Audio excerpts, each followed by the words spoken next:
अस्सलामुअलैकुम जी, मैं सलमान दुरानी हूँ। आज फैसलाबाद अवाम की अदालत में मौजूद हूँ। मेरे साथ राना आतिफ साहब मौजूद हैं और ये हल्का NA 101 है। अच्छा राना साहब, आपके हल्के में बल्कि पूरे पाकिस्तान में ही एक मुकम्मल तैयारी धांधली की तैयार है। इलेक्शन कमीशन पे भी लोग ट्रस्ट नहीं कर रहे और ये क्या सराहियाँ हैं कि 40-50 हज़ार की जो है वो मार्जिन रख के नून लीग को जिताने की कोशिश है।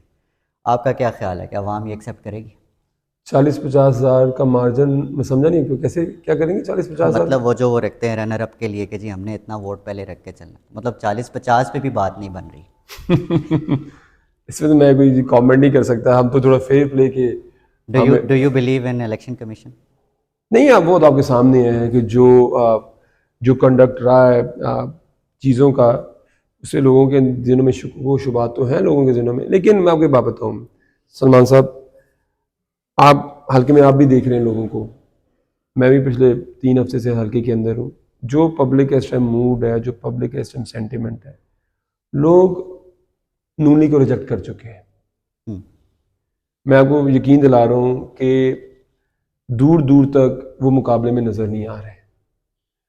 अब आप जैसे जो सहाफ़ी हजरात हैं, जब वो ये बात कहते हैं, हमें तो ये बात हज़म नहीं होती कि एक तरफ अवाम का इतना जोश है, इतना वोट बैंक है, और इस हल्के में मैं आपको ऐसे बात बताऊँ, 2018 के अंदर नून लीग को कोई 28 हज़ार की लीड थी, जो PTI हम्म। ने 28 हज़ार की।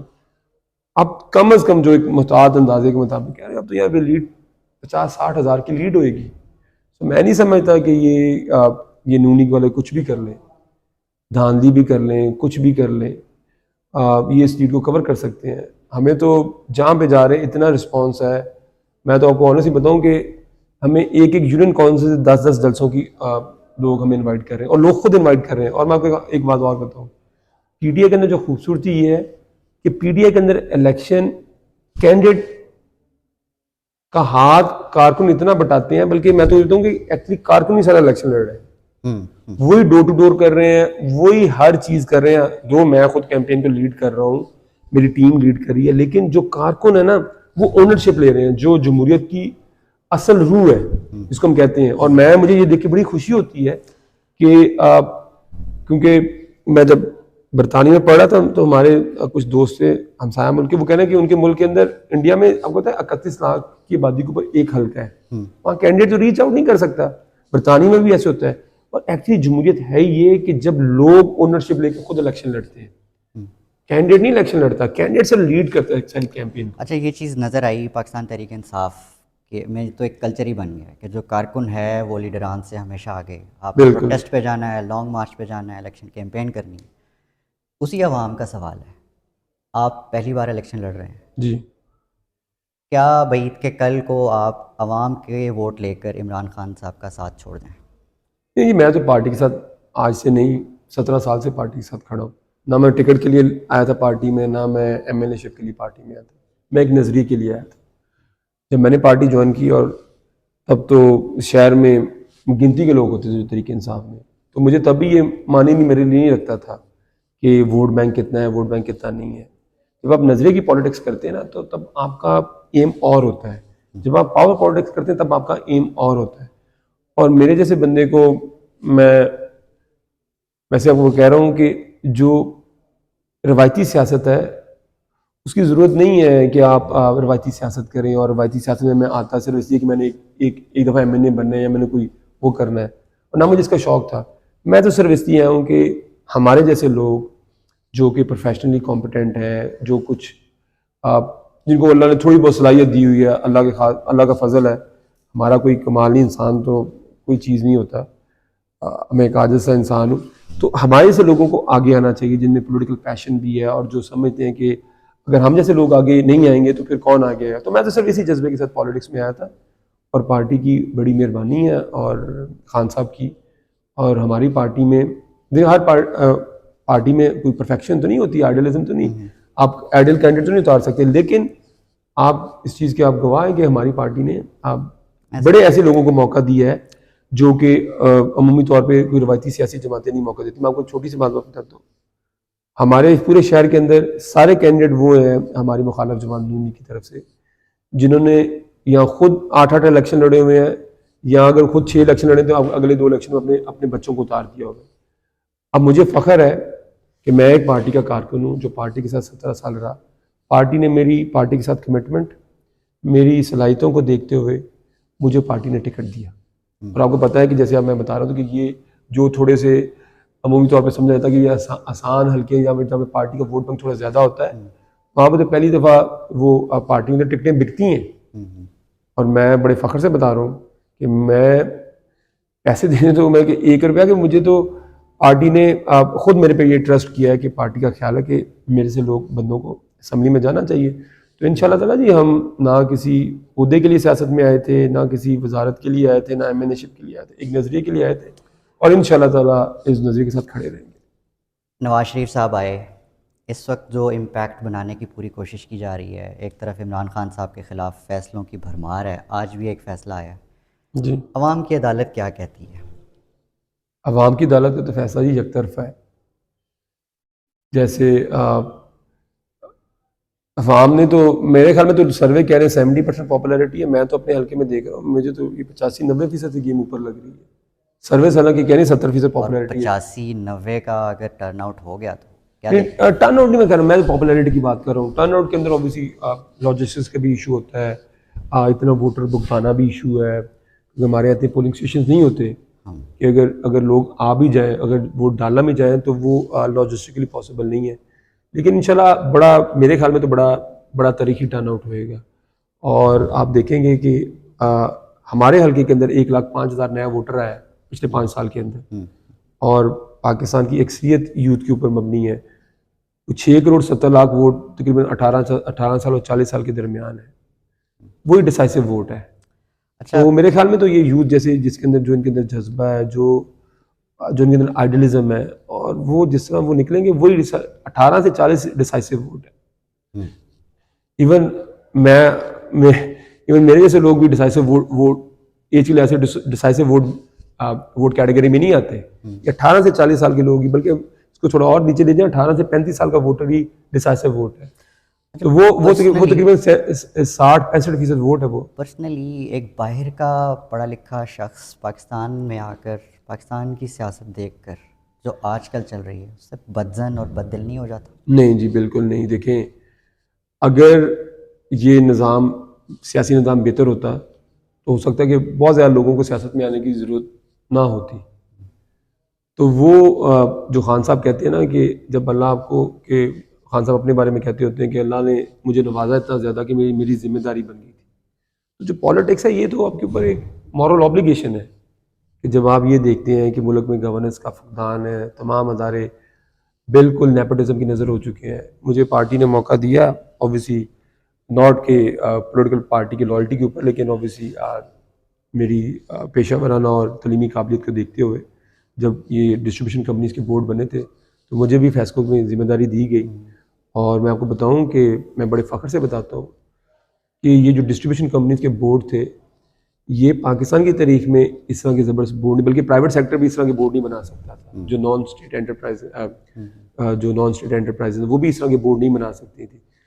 हार्वर्ड, MIT, कैम्ब्रिज, स्टैनफर्ड, सारे ऐसे लोग थे और टॉप क्वालिटी प्रोफेशनल लोग थे जिनका एक्सपीरियंस था, उनको जिम्मेदारी दी गई। और आप कहीं पे जाएं, आप पूछें हम डिस्ट्रीब्यूशन कंपनीज के अंदर कि करप्शन को हमने तकरीबन बिल्कुल मिनिमाइज़ कर दिया, ज़ीरो टॉलरेंस थी। ज़ीरो तो हम नहीं कर सकते, ज़ीरो टॉलरेंस थी और मेरिट बेस थे। और जब हमारी हुकूमत गई उसके बाद जो बोर्ड आए हैं, दे आर फिल्ड विद वो बिल्कुल उनके क्रोनी से भरे हुए हैं। तो इससे आप अंदाज़ा लगाएं कि and one final thing, Faisalabad is a textile city. PTI के दौर में रिकॉर्ड रहा है यहाँ का टेक्सटाइल, जी जो कि बाद में आकर बर्बाद हो गया। जी बिल्कुल। What's next for PTI? वो क्या सोच रही है कि हाउ टू रिवाइव इट? देखिए, मैं आपको बात बता दूं, हमारी पार्टी का manifesto is very business friendly. हम प्राइवेट एंटरप्राइज को प्रमोट करते हैं। आप देखते हैं कि हमारे दौर के अंदर जो टेक्सटाइल एक्सपोर्ट थी वो तकरीबन 6 से 7 बिलियन डॉलर बढ़ गई थी, बल्कि इससे भी ज़्यादा बढ़ गई थी 3 सालों के अंदर, डिस्पाइट द फैक्ट कि यहाँ पे कोरोना था।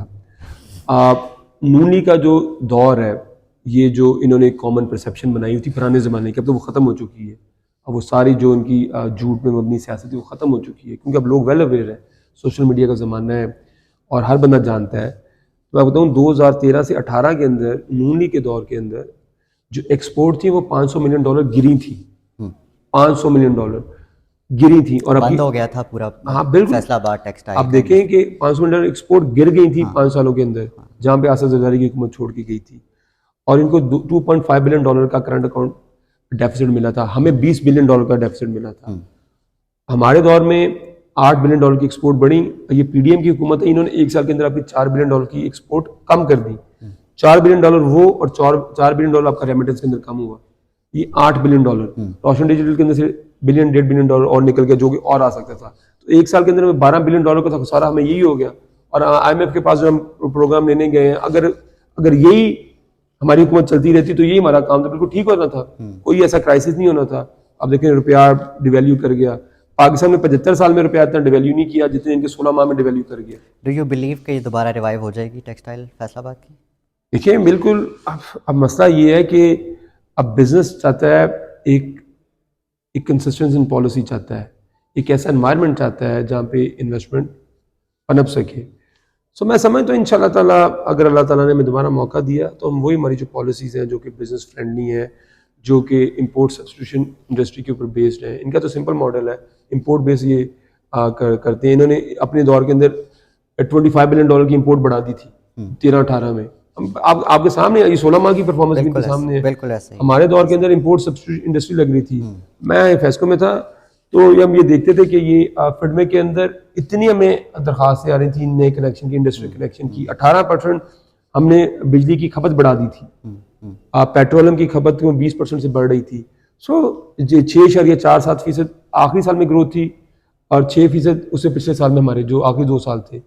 सो इंडस्ट्री इस साल जो इनका साल था जो इन्होंने हुकूमत की है, आपका जीडीपी सुकड़ गया -0.03%। और IMF की और वर्ल्ड बैंक की रिपोर्ट है कि अगले 2 साल भी आपकी इकोनॉमी श्रिंक करेगी और हमारी 2.5% हमारी पॉपुलेशन ग्रोथ है। सो सिर्फ अगर हमें नेट इम्पैक्ट 0 रखना है, हमें 2.5% तो हमें मिनिमम हमें ग्रोथ करनी पड़ेगी, just to keep things where they are. Rana साहब, your last and final words for the people of Faisalabad, specially the industrialists और जो यहाँ के अवाम, किसकी तरफ देखें? ये मेरा ख्याल है कि आप जिससे भी मिले वो उनको पता है कि पहले तो इन्होंने एक फॉल्स नैरेटिव क्रिएट किया होता है, हम बड़े बिजनेस फ्रेंडली हैं। लेकिन अब ये ज़माना बदल चुका है, ये इंफॉर्मेशन टेक्नोलॉजी का ज़माना है, लोग वेल अवेयर हैं। और दूसरी बात है कि लोगों ने इमरान खान का दौर देख लिया, लोगों को पता है कि जो इनके दौर के अंदर FBR के जो रिफंड थे लोगों को साल नहीं मिलते थे, लोग रुल जाते थे, वो 1 क्लिक पे इनको मिलते थे विदाउट एनीथिंग। लोगों जिस तरह जो टर्फ का प्रोग्राम था, ये बिजनेसमैन सारे जानते फैसलाबाद में, जो इनको दिया गया था जब कोरोना जैसी चीज़ आई थी। बिजली के बिल सब्सिडाइज किए गए, बिजली के बिल 3-3, 4-4 माह, 5-5 माह नहीं लिए गए, लो इंटरेस्ट रेट के ऊपर इंडस्ट्री को कर्जे दिए गए। अब इन्होंने तरीकी इंटरेस्ट रेट पे ये ले गए। तो अब ये तमाम चीज़ें लोग जानते हैं। इन्फ्लेशन अब देखें पाकिस्तान की तारीख में तकरीबन 50% पे इन्फ्लेशन हिट कर गई है। ये इन्फ्लेशन, ये हाइपर इन्फ्लेशन है, ऐसा ही है। ठीक है। तो लोग अमीर से लेके गरीब तक हर आदमी ये जानता है कि क्या किसने किया है, क्या किसके वादे थे। अब लोग झूठे वादों में बिलीव नहीं करते। लोगों ने PTI की परफॉर्मेंस 3.5 साल की देख ली है। और मैं बार बार लोगों को कहता हूँ, कोरोना जैसी वबा के अंदर अमेरिका जैसी मईशत, चाइना जैसी मईशत जो कि जाइंट है, वो अपने घुटनों के बल आ गए, जिनके पास इतने मुआशी और दूसरे वसाइल थे। तो हमने जिस तरह इसको मैनेज किया और रोज़गार को हमने खोले रखा, इंडस्ट्री को ग्रो किया, कारोबार को हमने ग्रोथ दी, तो इंशाल्लाह ताला मेरा ये मान है, इंशाल्लाह मेरा दिल कहता है कि जब भी हमें मौका मिला, इंशाल्लाह ताला हम इसको और मज़ीद आगे लेके जाएंगे। और एक और चीज़, मैं वज़ीर नुमाइंदा, मैं टैक्स पेयर को और आवाम को ये यकीन दिलाता हूँ कि मैं सियासत में मेरे आने का मकसद एक है कि अपने इलाके की आवाम की खिदमत की जाए, ट्रांसपेरेंसी लेके आए और लोगों को ये यकीन हो, ये यंग जो लोग हैं, कि कल इनमें से भी कोई बंदा एक लीडर बन सकता है, वो भी आगे जा सकता है। क्या हमारा मुस्तकबिल यही लोग रह गए हैं कि जिन्होंने 8-8 बारी 10-10 बारी इलेक्शन लड़े हुए हैं? मैं तो वैसे शर्म के मारे तीसरा इलेक्शन ना लड़ूं, मैं लोगों को बताऊं ना मैं चौथा इलेक्शन लड़ रहा हूँ, वो लोग बड़े फख्र से बताते हैं मेरा 8वां इलेक्शन है। तो मैं तो समझता हूँ कि ये जो डेमोक्रेसी थी उसके अंदर ये 2 चीज़ें थी। एक डेमोक्रेसी में एक पब्लिक अकाउंटेबिलिटी थी कि पब्लिक अकाउंटेबल, दूसरा ये था कि उस डेमोक्रेसी के अंदर नए लोग आते हैं। मैं 5-7 साल 10 साल पॉलिटिक्स करता हूँ, उस हल्के में नए लोग आए जिनमें नया टैलेंट हो, वो नए ज़माने के हिसाब से वो उनके अंदर नई एक ज़ील होती है, वो चार्ज होते हैं, वो कुछ करने का अज़म रखते हैं। जब आप एक दफ़ा होते हैं तो वो तो आप फिर वो उसका आप तो वो जमूत का शिकार हो जाते हैं, फिर आपका कोई इंसेंटिव नहीं होता। ये ऐसे ही कि आप एक ही ग्रेड में नौकरी करते हैं तो आपका इंसेंटिव ही कोई नहीं होता। तो ये मेरा कामयाब होना इस हल्के से, और मुझे ये यकीन है कि इस हल्के की अवाम इंशाल्लाह ताला मुझ पर ट्रस्ट करेगी, क्योंकि लोग मेरे मुखालिफिन की कारकर्दगी को जानते भी हैं और ये भी जानते हैं कि ये इनका छठा इलेक्शन है, ऐसा ही है, तो इन्होंने अब क्या करना है। तो बाय ये द मेरी वे, बात। गुड लक राना साहब फॉर Thank द you very much 8th जी। फेब। ये NA 101 था फैसलाबाद का। अगली नशिस्त में आपसे मुलाकात होती है। Thank you very much for watching. Thank you ji.